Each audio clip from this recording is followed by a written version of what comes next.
In recent news, JustaMinx took shots at Tectone after his father's news broke out for being convicted over 14 accounts of SI. JustaMinx spoke out in response on Twitter in the following, which then in a recent live stream, Twitch streamer Tectone criticised fellow content creator JustaMinx, alleging that her behaviour negatively impacted his debut with the streaming group One True King in 2021. Tectone responds to JustaMinx in the following clip. Dude. I have never watched a Minx video in my life on YouTube. But this drunken, does she have an OnlyFans? Does Minx have an OnlyFans? Out of curiosity, before I say this next comment. Is she one of those? Everybody know? Fansley? Okay, great. So this drunken whore keeps on talking about me for like, what, 4 years after her alcoholic tendencies ruined my debut in OTK, which I never shit on her for. But this dumb whore couldn't put down the bottle while she was taking meds during my OTK debut back in like 2021, right? We had nothing but a positive exchange. I've met her one time in my life. It was in front of Ms. Kiff's house where I said, "Oh, nice to meet you. Good luck with J-Schlatt." She laughed. She made some jokes about Genshin Impact. I went inside the house. That is our entire interaction. Yet for some reason, this dumb is acting like I ruined her life. I mean, maybe she's like on like off the perk or some shit. But like this is nuts. So let's get into it. What did she do this time?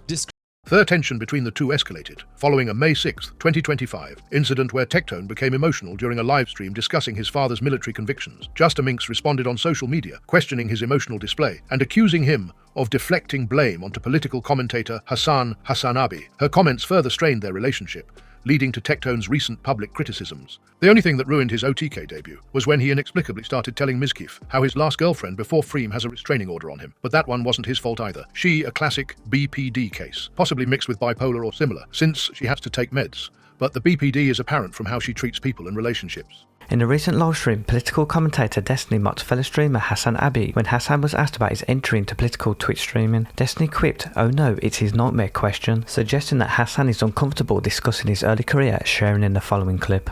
But what is the origin of your interest in politics? And what was the moment where you decided to break off of the Young Turks and go off from yourself? Well, okay. So, I was always interested in politics because Oh no, it's his nightmare question. Okay, I gotta answer this without ever bringing up the fact that the first like 2 years of my political career were handed to me by Destiny. Okay, let's go. Well, okay. So, I was always interested in politics because I grew up in Turkey, and it's you kind of get. Correct answer. My career was handed to me on a silver platter by Cenk and Destiny. I may had an interest in the past, but now I'm more invested in gaining more clout and money, so I could afford more expensive things, all while still rocking a Eat the Rich t-shirt. He talks like a Jalous X. Only simps think brining up that you made someone is a good point. Hasan was made by Austin Show, just as much as Destiny. One is good friends with him, and the other is a jealous dwarf who can never leave Hasan's shadow. How many people have used Destiny as a staging point for their one careers? At this point, you would have to think King Cuck Destiny would have some contractual agreement with these people for a percentage of future profits. Almost homeless man that spent his last $30 on this. Erobb, please do something other than yap. You are so f***ing lame. Just shut up and shake ass.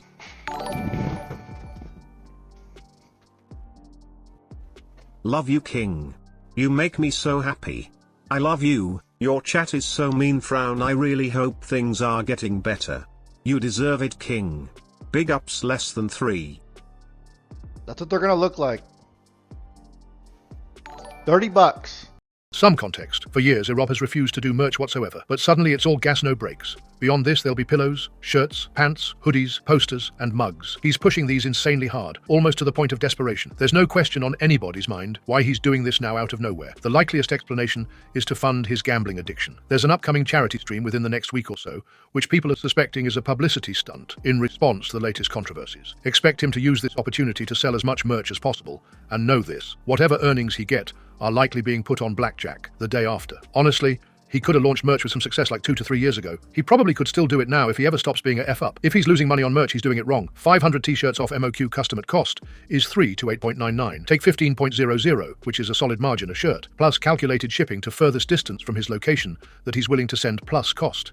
and he passes almost all costs to whoever bought the merch, while it being semi-reasonable if the merch is something someone would like to wear, not just with his stupid-ass face plastered on the back. Since he's already failed, he has useful information. He has a conversation rate he can use to determine the MOQ he should seek. Off that conversation rate, he could also determine an expected inventory turnover, but I'll say 3 months off that 500 with that $15 profit goal. He makes an extra $2,500 per month with just that 500 inventory. Think about that. An extra $2,500 per month? That perfectly coincides with maybe a couple extra hours of work each week for someone that does nothing but gamble, drink Keystone, and take care of a kid here and there. He's been in the game long enough with a brother who's at the top of the game. He has people who can readily help him make merch profitable. If he fails again, he only has himself to blame. There is nothing wrong with streamers releasing merch who actively try to learn the process and put in the effort. There is nothing wrong with buying streamer merch, but at least make them earn it.